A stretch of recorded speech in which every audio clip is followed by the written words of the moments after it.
ਖਬਰਾਂ ਦੇ ਬੁਲੇਟਿਨ ਦੇ ਸਪਾਂਸਰ ਨੇ ਰੀਅਲਟਰ ਗੁਰਜਿੰਦਰ ਸਿੰਘ ਰੰਧਾਵਾ। ਹਰ ਤਰ੍ਹਾਂ ਦੀ ਪ੍ਰਾਪਰਟੀ ਖਰੀਦਣ ਤੇ ਵੇਚਣ ਲਈ ਤੁਸੀਂ ਕਾਲ ਕਰ ਸਕਦੇ ਹੋ। ਸਤਿ ਸ਼੍ਰੀ ਅਕਾਲ ਜੀ, ਤੁਸੀਂ ਦੇਖ ਰਹੇ ਹੋ ਪੰਜਾਬ ਮਿਲੀ USA ਟੀਵੀ ਤੇ ਮੈਂ ਸੁਰਭੀ। ਖਬਰਾਂ ਦੇ ਇਸ ਬੁਲੇਟਿਨ 'ਚ ਬਹੁਤ-ਬਹੁਤ ਸਵਾਗਤ। ਪੇਸ਼ ਆਨ ਦੇਸ਼ ਤੇ ਵਿਦੇਸ਼ ਨਾਲ ਜੁੜੀਆਂ ਹੋਈਆਂ ਕੁਝ ਖਾਸ ਤੇ ਚੋਣਵੀਆਂ ਖਬਰਾਂ। ਅਮਰੀਕਾ ਨੇ ਨੇਪਾਲ ਦੇ ਲਈ TPS ਕੀਤਾ ਖਤਮ, ਛੱਡਣਾ ਪਵੇਗਾ ਦੇਸ਼। ਕੈਨੇਡਾ ਵੱਲੋਂ ਆਪਣੇ ਨਾਗਰਿਕਾਂ ਨੂੰ ਅਮਰੀਕਾ ਜਾਣ ਤੋਂ ਗੁਰੇਜ਼ ਕਰਨ ਦੀ ਕੀਤੀ ਗਈ ਅਪੀਲ। ਐਲੋਨ ਮਸਕ ਬਣਾਉਣ ਜਾ ਰਹੇ ਨਵੀਂ ਪਾਰਟੀ, ਸੋਸ਼ਲ ਮੀਡੀਆ ਪੋਲ ਨੂੰ 80% ਸਮਰਥਨ। ਕੈਨੇਡਾ ਦੇ ਪ੍ਰਧਾਨ ਮੰਤਰੀ ਮਾਰਕ ਕਾਰਨੀ ਨੇ ਮੋਦੀ ਨੂੰ G7 ਸੰਮੇਲਨ ਲਈ ਦਿੱਤਾ ਸੱਦਾ। ਟਰੰਪ ਬਣਾਉਣ ਜਾ ਰਹੇ ਨਵਾਂ ਬਾਲਰੂਮ ਫੰਡ ਦੇਣ ਦਾ ਕੀਤਾ ਐਲਾਨ। ਮਸਕ ਤੇ ਭਾਰੀ ਪਏ ਟਰੰਪ, ਇੱਕ ਦਿਨ 'ਚ ਹੋਇਆ 3 ਲੱਖ ਕਰੋੜ ਰੁਪਏ ਦਾ ਨੁਕਸਾਨ। ਹੁਣ ਇਹਨਾਂ ਖਬਰਾਂ ਦਾ ਵਿਸਥਾਰ। ਇਸ ਦੇ ਨਾਲ ਹੀ ਦੇਸ਼ ਤੇ ਵਿਦੇਸ਼ ਨਾਲ ਜੁੜੀਆਂ ਹੋਈਆਂ तमाम ਖਬਰਾਂ।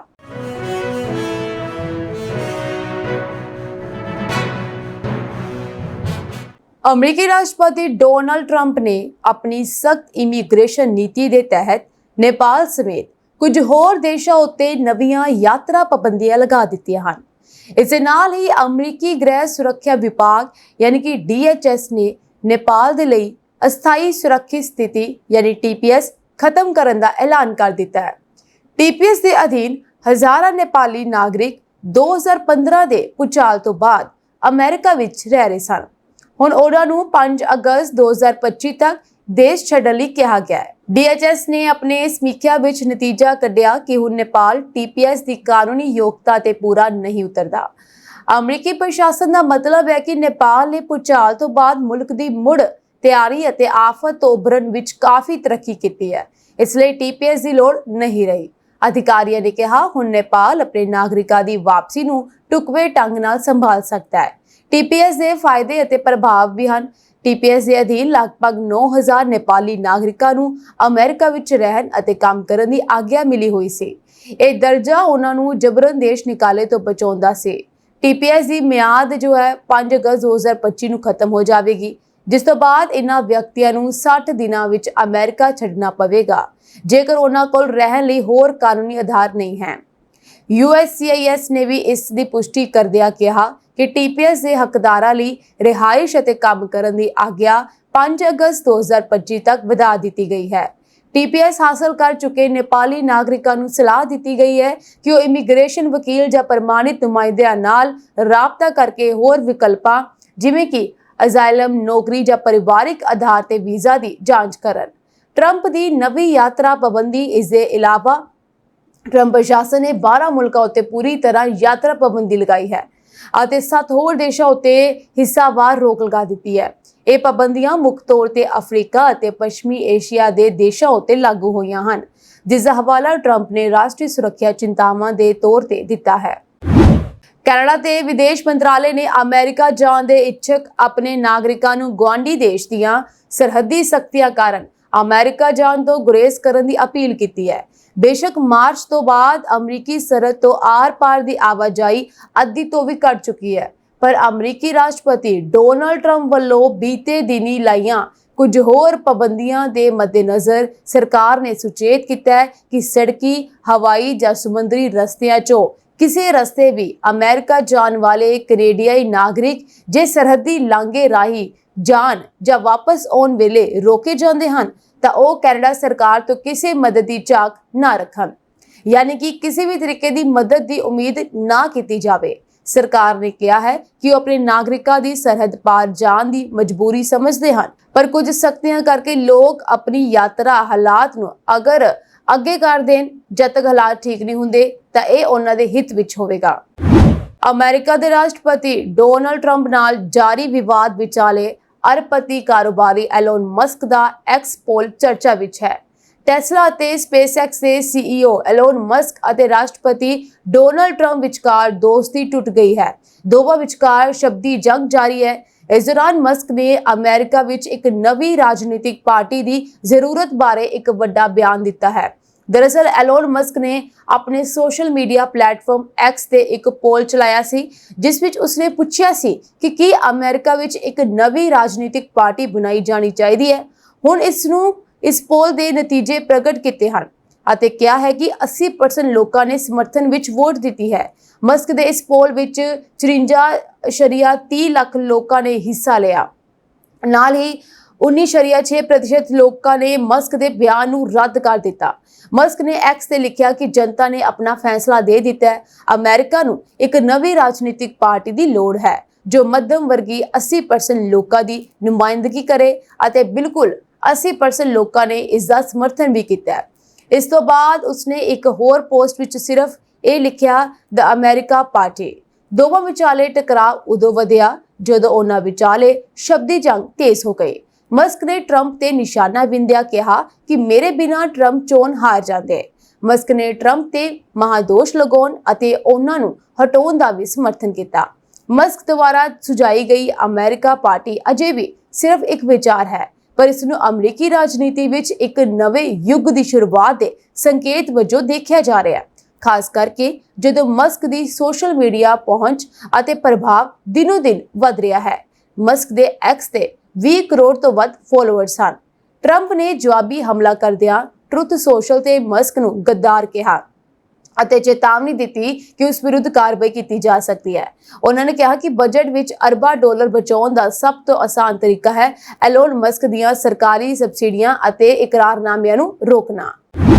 ਕੈਨੇਡਾ ਅਤੇ ਭਾਰਤ ਦੇ ਰਿਸ਼ਤਿਆਂ ਵਿੱਚ ਆਈ ਖਟਾਸ ਤੋਂ ਬਾਅਦ ਹੁਣ ਇੱਕ ਵੱਡਾ ਪੋਜ਼ਿਟਿਵ ਇਸ਼ਾਰਾ ਸਾਹਮਣੇ ਆਇਆ। ਕੈਨੇਡਾ ਦੇ ਪ੍ਰਧਾਨ ਮੰਤਰੀ ਮਾਰਕ ਕਾਰਨੀ ਨੇ ਭਾਰਤ ਦੇ ਪ੍ਰਧਾਨ ਮੰਤਰੀ ਨਰਿੰਦਰ ਮੋਦੀ ਨੂੰ ਫੋਨ ਕਰਕੇ ਉਹਨਾਂ ਨੂੰ G7 ਸੰਮੇਲਨ ਵਿੱਚ ਸ਼ਾਮਲ ਹੋਣ ਦਾ ਨਿਯੋਤਾ ਦਿੱਤਾ ਹੈ। ਪ੍ਰਧਾਨ ਮੰਤਰੀ ਮੋਦੀ ਨੇ ਸੋਸ਼ਲ ਮੀਡੀਆ ਰਾਹੀਂ ਜਾਣਕਾਰੀ ਦਿੱਤੀ ਹੈ ਕਿ ਉਹਨਾਂ ਨੂੰ ਮਾਰਕ ਕਾਰਨੀ ਵੱਲੋਂ ਫੋਨ ਆਇਆ ਅਤੇ G7 ਸੰਮੇਲਨ ਵਿੱਚ ਭਾਰਤ ਦੀ ਹਾਜ਼ਰੀ ਲਈ ਸੱਦਾ ਦਿੱਤਾ ਗਿਆ। ਇਹ ਸੰਮੇਲਨ ਇਸ ਵਾਰ ਕੈਨੇਡਾ ਦੀ ਮੇਜ਼ਬਾਨੀ ਵਿੱਚ ਹੋ ਰਿਹਾ ਹੈ। ਪਹਿਲਾਂ ਇਹ ਅੰਦਾਜ਼ਾ ਲਗਾਇਆ ਜਾ ਰਿਹਾ ਸੀ ਕਿ ਭਾਰਤ ਅਤੇ ਕੈਨੇਡਾ ਦੇ ਤਣਾਅ ਕਾਰਨ ਭਾਰਤ ਨੂੰ ਸੰਮੇਲਨ ਤੋਂ ਦੂਰ ਰੱਖਿਆ ਜਾ ਸਕਦਾ ਹੈ, ਪਰ ਹੁਣ ਸਪਸ਼ਟ ਹੈ ਕਿ ਭਾਰਤ ਨੂੰ G7 ਸੰਮੇਲਨ ਵਿੱਚ ਸ਼ਾਮਲ ਹੋਣ ਤੇ ਨਹੀਂ ਰੋਕਿਆ ਜਾ ਸਕਦਾ। ਇਸ ਕਦਮ ਨਾਲ ਦੋਵੇਂ ਦੇਸ਼ਾਂ ਦੇ ਰਿਸ਼ਤਿਆਂ ਵਿੱਚ ਨਵੀਂ ਗਤੀ ਆਉਣ ਦੀ ਉਮੀਦ ਹੈ ਅਤੇ ਭਾਰਤ ਦੀ ਗਲੋਬਲ ਪਲੇਟਫਾਰਮ ਤੇ ਮਹੱਤਵਪੂਰਨ ਭੂਮਿਕਾ ਬਣੀ ਰਹੇਗੀ। ਅਮਰੀਕਾ ਦੇ ਰਾਸ਼ਟਰਪਤੀ ਡੋਨਾਲਡ ਟਰੰਪ ਨੇ ਵਾਈਟ ਹਾਊਸ ਅੰਦਰ ਇੱਕ ਨਵਾਂ ਬਾਲਰੂਮ ਬਣਾਉਣ ਬਾਰੇ ਐਲਾਨ ਕੀਤਾ ਹੈ। ਨਾਲ ਹੀ ਕਿਹਾ ਕਿ ਉਹ ਬਾਲਰੂਮ ਬਣਾਉਣ ਲਈ ਫੰਡ ਵੀ ਦੇਣਗੇ। ਟਰੰਪ ਨੇ ਟਰੁਥ ਸੋਸ਼ਲ ਰਾਹੀਂ ਲਿਖਿਆ ਕਿ ਇਸ ਤਰ੍ਹਾਂ ਦੇ ਨਿਰਮਾਣ ਦੀ 150 ਸਾਲਾਂ ਤੋਂ ਲੋੜ ਸੀ। ਉਹਨਾਂ ਨੇ ਦਾਅਵਾ ਕੀਤਾ ਕਿ ਦੂਜੇ ਰਾਸ਼ਟਰਪਤੀਆਂ ਕੋਲ ਅਜਿਹੇ ਪ੍ਰੋਜੈਕਟ ਨੂੰ ਪੂਰਾ ਕਰਨ ਲਈ ਢੁਕਵੇਂ ਤਜਰਬੇ ਦੀ ਘਾਟ ਸੀ। ਟਰੰਪ ਨੇ ਬਾਲਰੂਮ ਬਾਰੇ ਕਿਹਾ, ਪਰ ਮੈਂ ਅਜਿਹਾ ਕਰਨ ਜਾ ਰਿਹਾ, ਸ਼ਾਇਦ ਕਿਸੇ ਹੋਰ ਵਾਂਗ ਨਹੀਂ, ਅਤੇ ਇਹ ਤੇਜ਼ੀ ਨਾਲ ਬਣੇਗਾ ਅਤੇ ਸ਼ਾਨਦਾਰ ਨਿਰਮਾਣ ਹੋਵੇਗਾ ਜੋ ਕਿ ਵਾਈਟ ਹਾਊਸ ਦੇ ਅੰਦਰ ਇੱਕ ਸ਼ਾਨਦਾਰ ਮਾਹੌਲ ਬਣਾਵੇਗਾ। ਟਰੰਪ ਦੇ ਮੁਤਾਬਕ ਇਹ ਉਹ ਮਜ਼ੇਦਾਰ ਪ੍ਰੋਜੈਕਟ ਹਨ ਜੋ ਉਹ ਵਿਸ਼ਵ ਅਰਥ ਵਿਵਸਥਾ, ਸੰਯੁਕਤ ਰਾਜ, ਚੀਨ, ਰੂਸ ਅਤੇ ਹੋਰ ਬਹੁਤ ਸਾਰੇ ਦੇਸ਼ਾਂ, ਥਾਵਾਂ ਅਤੇ ਸਮਾਗਮਾਂ ਬਾਰੇ ਸੋਚਦੇ ਹੋਏ ਕਰਦੇ ਹਨ। ਟਰੰਪ ਨੇ ਮਈ ਵਿੱਚ NBC ਨਿਊਜ਼ ਨੂੰ ਦੱਸਿਆ ਸੀ ਕਿ ਉਸਨੇ ਆਪਣੀ ਮਾਰ-ਏ-ਲਾਗੋ ਅਸਟੇਟ ਦੇ ਸਮਾਨ ਇੱਕ ਬਾਲਰੂਮ ਬਣਾਉਣ ਦੀ ਯੋਜਨਾ ਬਣਾਈ ਹੈ। ਟਰੰਪ ਨੇ ਕਿਹਾ, ਅਸੀਂ ਇੱਕ ਬਾਲਰੂਮ ਬਣਾਉਣ ਜਾ ਰਹੇ ਹਾਂ ਜੋ ਉਹ ਵਾਈਟ ਹਾਊਸ ਵਿੱਚ ਸ਼ਾਇਦ 100 ਸਾਲਾਂ ਤੋਂ ਚਾਹੁੰਦੇ ਸਨ। ਉਹਨਾਂ ਨੇ ਕਿਹਾ, ਇਹ ਇੱਕ ਵਿਸ਼ਵ ਪੱਧਰੀ ਸੁੰਦਰ ਬਾਲਰੂਮ ਹੋਵੇਗਾ। ਵਾਈਟ ਹਾਊਸ ਆਮ ਤੌਰ ਤੇ ਆਪਣੀ ਈਸਟ ਰੂਮ ਨੂੰ ਡਾਂਸ, ਰਿਸੈਪਸ਼ਨ ਅਤੇ ਦਾਵਤ ਲਈ ਵਰਤਦਾ ਹੈ। ਟਰੰਪ ਨੇ ਮਾਰਚ ਵਿੱਚ ਈਸਟ ਰੂਮ ਵਿੱਚ ਇੱਕ ਕਾਰਜਕਾਰੀ ਆਦੇਸ਼ ਤੇ ਦਸਤਖਤ ਦੌਰਾਨ ਟਿੱਪਣੀ ਕੀਤੀ ਸੀ ਕਿ ਕਮਰਾ ਵਧੀਆ ਨਹੀਂ ਅਤੇ ਅਸੀਂ ਇੱਕ ਵੱਡਾ ਕਮਰਾ ਵਰਤ ਸਕਦੇ ਹਾਂ। ਉਸਨੇ ਭਵਿੱਖਬਾਣੀ ਕੀਤੀ ਸੀ ਕਿ ਇਸ ਪ੍ਰੋਜੈਕਟ ਦੀ ਲਾਗਤ $100 ਮਿਲੀਅਨ ਤੱਕ ਹੋ ਸਕਦੀ ਹੈ। ਵਾਈਟ ਹਾਊਸ ਵਿੱਚ ਸਥਾਪਿਤ ਕਰਨ ਲਈ 200 ਫੁੱਟ ਫਲੈਗ ਪੋਲ ਜੋ ਖਰੀਦਣ ਦੇ ਫੈਸਲੇ ਤੋਂ ਬਾਅਦ ਇਹ ਟਰੰਪ ਦਾ ਦੂਜਾ ਜਨੂਨ ਪ੍ਰੋਜੈਕਟ ਹੈ। ਅਮਰੀਕੀ ਰਾਸ਼ਟਰਪਤੀ ਡੋਨਾਲਡ ਟਰੰਪ ਅਤੇ ਟੈਸਲਾ ਮੁਖੀ ਐਲੋਨ ਮਸਕ ਵਿਚਕਾਰ ਵਧਦੇ ਤਣਾਅ ਦੇ ਚੱਲਦੇ ਐਲੋਨ ਮਸਕ ਦੀ ਦੌਲਤ ਸਿਰਫ 24 ਘੰਟਿਆਂ ਵਿੱਚ ਲਗਭਗ 3 ਲੱਖ ਕਰੋੜ ਰੁਪਏ ਘਟ ਗਈ। ਖਾਸ ਗੱਲ ਇਹ ਹੈ ਕਿ ਇਹ ਆંકੜਾ ਪਾਕਿਸਤਾਨ ਦੇ ਵਿੱਤੀ ਸਾਲ 2025-26 ਲਈ ਮਨਜ਼ੂਰ ਕੀਤੇ ਗਏ ਕੁੱਲ ਬਜਟ ਤੋਂ ਵੱਧ ਹੈ। ਦਰਅਸਲ ਜਦੋਂ ਟਰੰਪ ਨੇ ਨਵੇਂ ਟੈਕਸ ਬਿੱਲ ਤੇ ਮਸਕ ਨੂੰ ਨਿਸ਼ਾਨਾ ਬਣਾਇਆ ਤਾਂ ਮਸਕ ਨੇ ਵੀ ਟਰੰਪ ਵਿਰੁੱਧ ਮੋਰਚਾ ਖੋਲ ਦਿੱਤਾ। ਇਸ ਦੌਰਾਨ ਟੈਸਲਾ ਦੇ ਸ਼ੇਅਰ ਡਿੱਗ ਗਏ ਅਤੇ ਮਸਕ ਨੂੰ ਭਾਰੀ ਨੁਕਸਾਨ ਹੋਇਆ। ਇਸ ਮਾਮਲੇ ਤੋਂ ਜਾਣੂ 2 ਵਾਈਟ ਹਾਊਸ ਅਧਿਕਾਰੀਆਂ ਨੇ ਰਾਇਟਰਸ ਨੂੰ ਦੱਸਿਆ ਕਿ ਟਰੰਪ ਵੱਧਦੇ ਟੈਕਸਾਂ ਅਤੇ ਖਰਚਿਆਂ ਦੀ ਮਸਕ ਦੀ ਆਲੋਚਨਾ ਤੋਂ ਨਿਰਾਸ਼ ਦਿਖਾਈ ਦੇ ਰਹੇ ਸਨ। ਹਾਲਾਂਕਿ ਅਧਿਕਾਰੀਆਂ ਨੇ ਕਿਹਾ ਕਿ ਉਹਨਾਂ ਨੇ ਆਪਣੇ ਆਪ ਨੂੰ ਰੋਕਿਆ ਕਿਉਂਕਿ ਉਹ ਅਗਲੀਆਂ ਮੱਧਕਾਲੀ ਚੋਣਾਂ ਲਈ ਮਸਕ ਦੀ ਰਾਜਨੀਤਿਕ ਅਤੇ ਵਿੱਤੀ ਸਹਾਇਤਾ ਨੂੰ ਸੁਰੱਖਿਅਤ ਰੱਖਣਾ ਚਾਹੁੰਦੇ ਸਨ। रिपोर्ट अनुसार दोपहर तक ट्रंप का मूड बदल गया। वीरवार दोपहर तक ट्रंप टेस्ला के सीईओ ਵੱਲੋਂ सोशल मीडिया प्लेटफॉर्म मस्क ਤੇ पोस्ट किए गए बयानों तो बहुत बेचैन सन। मस्क ने ट्रंप के टैक्स बिल ਨੂੰ जल्दबाजी वाला ਅਤੇ मालिए के मामले ਵਿੱਚ बेहद घिनौना कहा ਸੀ। मस्क ने हर उस रिपब्लिकन संसद मैंबर का विरोध करने का प्रण लिया है जो इस बिल का समर्थन करेगा। उन्होंने कहा कि यह बिल ट्रंप दीयां बहुत सारियां तरजीहां नूं पूरा करेगा। हालांकि संसदीय बजट दफ्तर अनुसार यह अमरीकी जनतक कर्जे नूं 2 ट्रिलियन डॉलर ਵਧਾ देवेगा। निजी तौर पर डोनाल्ड ट्रंप ने मस्क नूं अस्थिर किया है। उन्होंने अपनी टीम नूं कहा कि हुण समा आ गया है। राष्ट्रपति डोनाल्ड ट्रंप ने ऐलान किया है कि अमेरिका ते चीन विचकार चल रही वपारक गलबात नूं अगे ਵਧਾਉਣ ਲਈ 9 जून 2025 ਨੂੰ लंडन ਵਿੱਚ एक महत्वपूर्ण मीटिंग होवेगी। इस मीटिंग ਵਿੱਚ अमरीकी वफद ਦੀ अगवाई 3 सीनियर अधिकारी वित्त ਸਕੱਤਰ ਸਕਾਟ ਬੇਸਨ, ਵਣਜ ਸਕੱਤਰ ਹਾਵਰਡ ਲੂਟਨਿਕ ਅਤੇ अमरीकी ਵਪਾਰ ਪ੍ਰਤੀਨਿਧੀ ਰਾਜਦੂਤ ਜੈਮਿਸਨ ਗ੍ਰੀਅਰ ਕਰਨਗੇ। ट्रंप ने अपने social media platform truth social ते पोस्ट करते हुए कहा कि उन्होंने ये ऐलान करते हुए खुशी हो रही है कि साडे देश के 3 उच्च अधिकारी वित्त ਸਕੱਤਰ ਸਕਾਟ ਬੇਸਨ, वणज ਸਕੱਤਰ ਅਤੇ ਵਪਾਰ ਪ੍ਰਤੀਨਿਧੀ ਰਾਜਦੂਤ जो ने सोमवार 9 जून ਨੂੰ लंडन में चीनी प्रतिनिधि नाल मुलाकात करनगे। इस मीटिंग का उद्देश्य व्यापार समझौते ते गलबात ਨੂੰ ਅੱਗੇ ਵਧਾਉਣਾ है। ये मीटिंग चंगी होने की उम्मीद है। धन्यवाद। ਇਹ ਗੱਲਬਾਤ ਅਜਿਹੇ ਸਮੇਂ ਹੋ ਰਹੀ ਹੈ ਜਦੋਂ ਅਮਰੀਕਾ ਅਤੇ ਚੀਨ ਵਿਚਕਾਰ ਟੈਰਿਫ ਅਤੇ ਦੁਰਲੱਭ ਧਰਤੀ ਦੇ ਖਣਿਜਾਂ ਦੀ ਵਿਸ਼ਵ ਵਿਆਪੀ ਸਪਲਾਈ ਨੂੰ ਲੈ ਕੇ ਤਣਾਅ ਵਧ ਰਿਹਾ ਹੈ। ਦੋਵਾਂ ਦੇਸ਼ਾਂ ਵਿਚਕਾਰ ਵਪਾਰ ਯੁੱਧ ਦੀ ਸੰਭਾਵਨਾ ਦੇ ਮੱਦੇਨਜ਼ਰ ਇਹ ਗੱਲਬਾਤ ਬਹੁਤ ਮਹੱਤਵਪੂਰਨ ਮੰਨੀ ਜਾ ਰਹੀ ਹੈ। ਡੋਨਾਲਡ ਟਰੰਪ ਅਤੇ ਚੀਨੀ ਰਾਸ਼ਟਰਪਤੀ ਸ਼ੀ ਜਿਨਪਿੰਗ ਵਿਚਕਾਰ ਵੀਰਵਾਰ ਨੂੰ ਹੋਈ ਇਸ ਮੁਲਾਕਾਤ ਦੇ ਪਿਛੋਕੜ ਵਿੱਚ ਇੱਕ ਮਹੱਤਵਪੂਰਨ ਟੈਲੀਫੋਨ ਗੱਲਬਾਤ ਵੀ ਹੋਈ ਹੈ।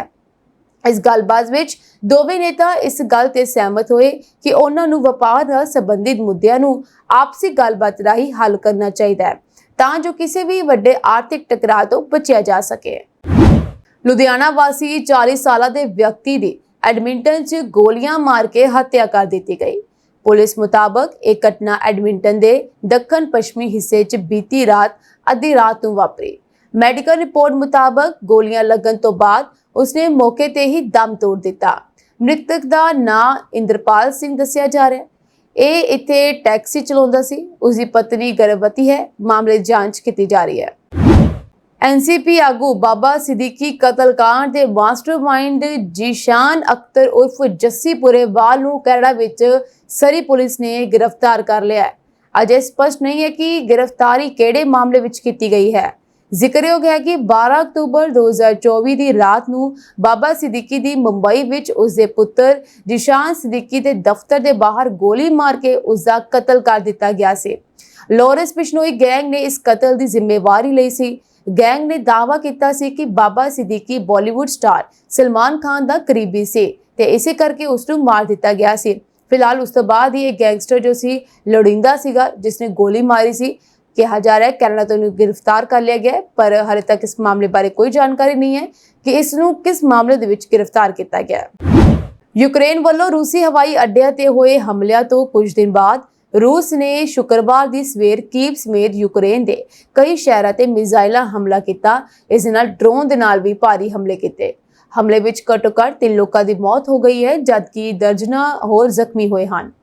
पुष्टि की गई है कि यह हमला पिछले हफ्ते हुए यूक्रेनी ड्रोन हमलिਆਂ ਦੇ जवाब ਦੇ ਵਿੱਚ ਕੀਤਾ ਗਿਆ।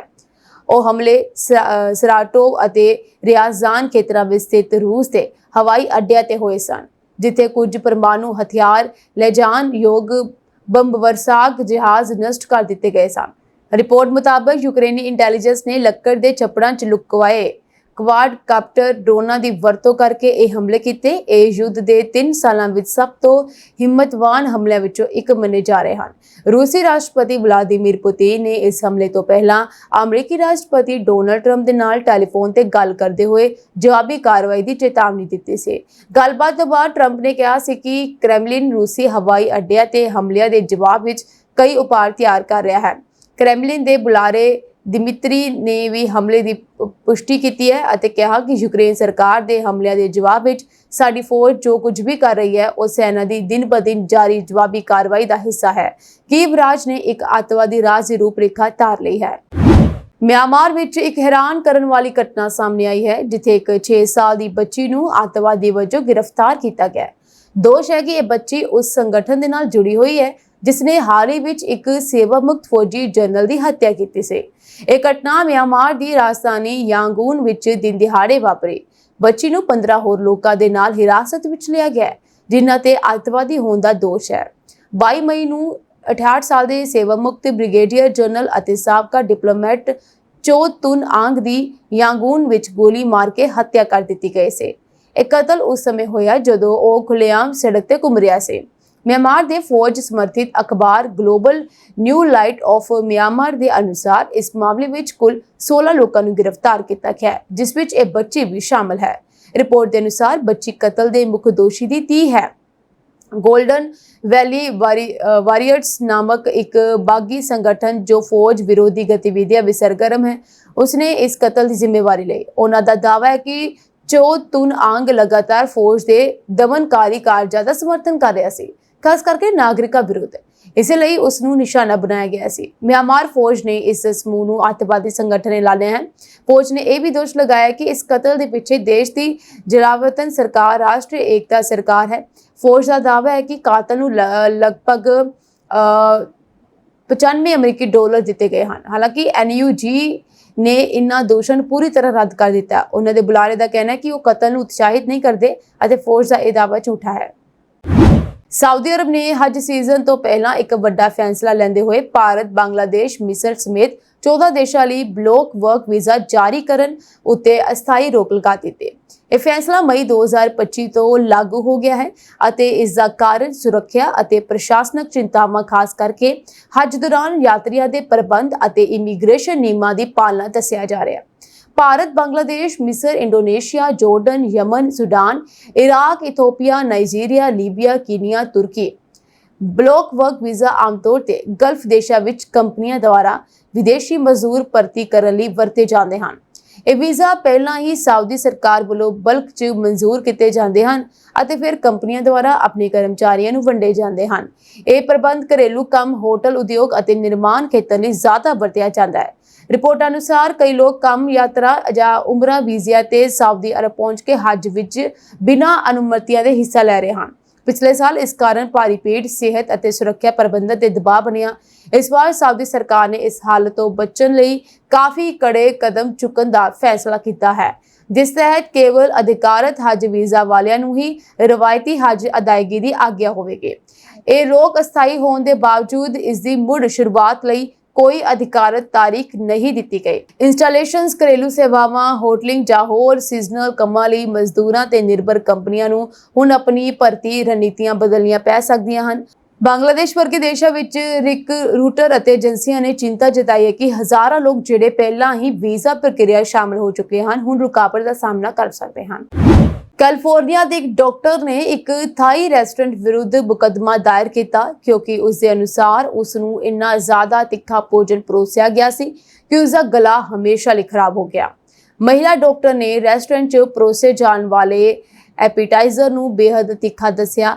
ਇੱਕ ਨਿਊਜ਼ ਚੈਨਲ ਮੁਤਾਬਕ ਸੈਨ ਜੋਸ ਦੇ ਨਿਊਰੋਲੋਜਿਸਟ ਡਾਕਟਰ ਹਰਜਸਲੀਨ ਵਾਲੀਆ ਕੂਪ ਡੀ ਥਾਈ ਨਾਮਕ ਇੱਕ ਰੈਸਟੋਰੈਂਟ 'ਚ ਗਈ। ਉੱਥੇ ਉਸ ਨੂੰ ਡਰੈਗਨ ਬਾਲਸ ਨਾਮਕ ਇੱਕ ਪਕਵਾਨ ਪਰੋਸਿਆ ਗਿਆ। ਇਸ ਨੂੰ ਖਾਣ ਤੋਂ ਬਾਅਦ ਉਸਦੇ ਮੂੰਹ ਅਤੇ ਗਲੇ ਵਿੱਚ ਬਹੁਤ ਸਾੜ ਪੈਣ ਲੱਗਿਆ। ਇਸ ਤੋਂ ਇਲਾਵਾ ਦਾਅਵਾ ਕੀਤਾ ਹੈ ਕਿ ਰੈਸਟੋਰੈਂਟ ਨੇ ਐਪੀਟਾਈਜ਼ਰ ਨੇ ਉਸਦੀ ਵੋਕਲ ਕੋਰਡ, ਐਸੋਫੈਗਸ ਅਤੇ ਉਸਦੀ ਸੱਜੀ ਨੱਕ ਦੇ ਅੰਦਰਲੇ ਹਿੱਸੇ ਨੂੰ ਬਹੁਤ ਨੁਕਸਾਨ ਪਹੁੰਚਾਇਆ। ਇਸ ਕਾਰਨ ਉਸਨੇ ਆਪਣੀ ਆਵਾਜ਼ ਗਵਾ ਦਿੱਤੀ ਹੈ। ਹੁਣ ਉਸ ਨੂੰ ਬੋਲਣ ਵਿੱਚ ਬਹੁਤ ਮੁਸ਼ਕਿਲ ਆ ਰਹੀ ਹੈ। ਇਹ ਘਟਨਾ 2023 ਦੀ ਹੈ ਅਤੇ ਮੁਕੱਦਮਾ ਜੁਲਾਈ 2023 ਵਿੱਚ ਦਾਇਰ ਕੀਤਾ ਗਿਆ ਸੀ, ਪਰ ਮਈ 2025 ਵਿੱਚ ਦਾਇਰ ਕੀਤੀ ਗਈ ਇੱਕ ਫਾਈਲਿੰਗ ਦੇ ਅਨੁਸਾਰ ਡਾਕਟਰ ਵਾਲੀਆ ਨਹਾਲੀ ਵਿੱਚ ਸੁਰਖੀਆਂ ਵਿੱਚ ਆਈ ਜਦੋਂ ਉਸਨੇ ਅਦਾਲਤ ਵਿੱਚ ਆਪਣਾ ਪ੍ਰਤੀਨਿਧਿਤਵ ਕਰਨ ਦਾ ਫੈਸਲਾ ਕੀਤਾ। ਇਸ ਤੋਂ ਬਾਅਦ ਇਹ ਮਾਮਲਾ ਇੱਕ ਵਾਰ ਫਿਰ ਖਬਰਾਂ ਵਿੱਚ ਹੈ। ਮੁਕੱਦਮੇ ਵਿੱਚ ਕਿਹਾ ਗਿਆ ਕਿ ਵਾਲੀਆ ਨੇ ਆਪਣੇ ਵੇਟਰਸ ਨੂੰ ਘੱਟ ਮਸਾਲੇਦਾਰ ਭੋਜਨ ਬਣਾਉਣ ਲਈ ਕਿਹਾ ਸੀ ਕਿਉਂਕਿ ਉਹ ਮਸਾਲੇਦਾਰ ਭੋਜਨ ਬਰਦਾਸ਼ਤ ਨਹੀਂ ਕਰ ਸਕਦੇ। ਸਰਵਰ ਸਹਿਮਤ ਹੋ ਗਿਆ। ਫਿਰ ਵਾਲੀਆ ਨੇ ਉਸ ਨੂੰ ਪਰੋਸੇ ਗਏ ਐਪੀਟਾਈਜ਼ਰ ਦਾ ਇੱਕ ਟੁਕੜਾ ਖਾਧਾ। ਅਪ੍ਰੈਲ ਮਹੀਨੇ ਵਿੱਚ ਜੰਮੂ ਕਸ਼ਮੀਰ ਦੇ ਪਹਿਲਗਾਮ ਵਿੱਚ ਹੋਏ ਅੱਤਵਾਦੀ ਹਮਲੇ ਤੋਂ ਬਾਅਦ ਭਾਰਤ ਅਤੇ ਪਾਕਿਸਤਾਨ ਦੇ ਸਬੰਧ ਬਹੁਤ ਮਾੜੇ ਦੌਰ ਵਿੱਚੋਂ ਗੁਜ਼ਰ ਰਹੇ ਹਨ। ਪਹਿਲਗਾਮ ਹਮਲੇ ਤੋਂ ਬਾਅਦ ਭਾਰਤ ਨੇ ਦਹਾਕਿਆਂ ਪਹਿਲਾਂ ਪਾਕਿਸਤਾਨ ਨਾਲ ਹੋਏ ਸਿੰਧੂ ਜਲ ਸਮਝੌਤੇ ਨੂੰ ਤੁਰੰਤ ਰੋਕ ਦਿੱਤਾ ਸੀ। ਇਸ ਕਾਰਨ ਪਾਕਿਸਤਾਨ ਘਬਰਾਇਆ ਹੋਇਆ ਹੈ ਅਤੇ ਇਸ ਸੰਬੰਧੀ ਭਾਰਤ ਨੂੰ ਕਈ ਪੱਤਰ ਲਿਖ ਚੁੱਕਿਆ ਹੈ। 22 ਅਪ੍ਰੈਲ ਨੂੰ ਪਹਿਲਗਾਮ ਵਿੱਚ ਹੋਏ ਹਮਲੇ ਤੋਂ ਬਾਅਦ 24 ਅਪ੍ਰੈਲ ਨੂੰ ਜਲ ਸ਼ਕਤੀ ਮੰਤਰਾਲੇ ਦੇ ਸਕੱਤਰ ਦੇਵਸ਼੍ਰੀ ਮੁਖਰਜੀ ਨੇ ਪਾਕਿਸਤਾਨ ਦੇ ਜਲ ਮੰਤਰਾਲੇ ਦੇ ਸਕੱਤਰ ਸੈयद ਅਲੀ ਮੁਰਤਜ਼ਾ ਨੂੰ ਇੱਕ ਪੱਤਰ ਲਿਖਿਆ ਅਤੇ ਸਪਸ਼ਟ ਕੀਤਾ ਕਿ ਪਾਕਿਸਤਾਨ ਸਰਹੱਦ ਪਾਰ ਅੱਤਵਾਦ ਰਾਹੀਂ ਭਾਰਤ ਵਿੱਚ ਅੱਤਵਾਦੀ ਹਮਲੇ ਕਰਦਾ ਹੈ। ਇਸ ਤੋਂ ਬਾਅਦ ਭਾਰਤ ਨੇ ਸਿੰਧੂ ਜਲ ਸਮਝੌਤੇ ਨੂੰ ਤੁਰੰਤ ਰੋਕ ਦਿੱਤਾ ਸੀ, ਪਰ ਪਾਕਿਸਤਾਨ ਹੁਣ ਤੱਕ 4 ਵਾਰ ਭਾਰਤ ਨੂੰ ਪੱਤਰ ਲਿਖ ਚੁੱਕਾ ਹੈ। ਇਨ੍ਹਾਂ ਪੱਤਰਾਂ ਵਿੱਚ ਪਾਕਿਸਤਾਨ ਨੇ ਭਾਰਤ ਨੂੰ ਸਿੰਧੂ ਜਲ ਸੰਧੀ ਨੂੰ ਰੋਕਣ ਦੇ ਫੈਸਲੇ ਤੇ ਮੁੜ ਵਿਚਾਰ ਕਰਨ ਦੀ ਬੇਨਤੀ ਕੀਤੀ ਹੈ। ਪਹਿਲਗਾਮ ਅੱਤਵਾਦੀ ਹਮਲੇ ਤੋਂ ਬਾਅਦ ਪ੍ਰਧਾਨ ਮੰਤਰੀ ਮੋਦੀ ਨੇ ਪਾਕਿਸਤਾਨ ਨੂੰ ਸਪਸ਼ਟ ਕਰ ਦਿੱਤਾ ਸੀ ਕਿ ਵਪਾਰ ਅਤੇ ਅੱਤਵਾਦ, ਪਾਣੀ ਅਤੇ ਖੂਨ, ਗੋਲੀਆਂ ਅਤੇ ਭਾਸ਼ਣ ਇਕੱਠੇ ਨਹੀਂ ਚੱਲ ਸਕਦੇ। ਭਾਰਤ ਨੇ ਸਿੰਧੂ ਦੇ ਪਾਣੀ ਨੂੰ ਲੈ ਕੇ ਵੱਡੀਆਂ ਯੋਜਨਾਵਾਂ ਬਣਾਉਣੀਆਂ ਸ਼ੁਰੂ ਕਰ ਦਿੱਤੀਆਂ ਹਨ। ਇਹ ਸਾਂਝੀ ਦੇਸ਼ ਤੇ ਵਿਦੇਸ਼ ਨਾਲ ਜੁੜੀਆਂ ਹੋਈਆਂ ਕੁਝ ਖਾਸ ਤੇ ਚੋਣਵੀਆਂ ਖਬਰਾਂ ਹੋਰ ਅਪਡੇਟਸ ਨਾਲ ਜੁੜੇ ਰਹਿਣ ਦੇ ਲਈ ਤੁਸੀਂ ਬਨੇ ਰਹੋ ਜੀ ਪੰਜਾਬ ਯੂਨੀਵਰਸਿਟੀ ਦੇ ਨਾਲ। ਤੁਹਾਡੇ ਸਭ ਦਾ ਬਹੁਤ ਬਹੁਤ ਧੰਨਵਾਦ।